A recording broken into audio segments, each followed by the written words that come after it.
دا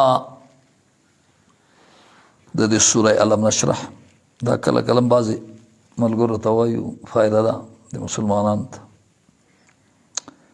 یو شاه صاحب یې ورته وي ډېر لوی عالم و، هغه ما ته د دې اجازت راکړی دی او خو د علماو دغه سره تعلق لري مطالعه د کولاوېدو.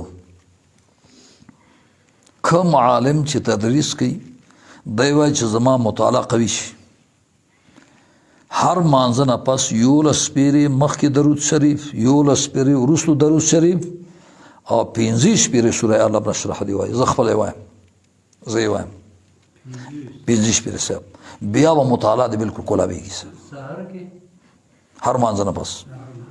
دا ګران کار دی، وایي ګران کار دی.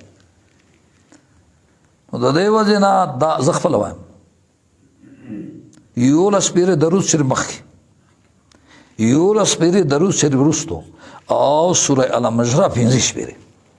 دا ما ته اجازت راکړی دی، دا زه بلکل په اجازت باندې وایم.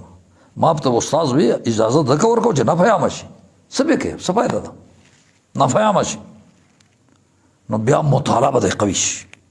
څومره کتابونه ګورې الله تعالی به مهرباني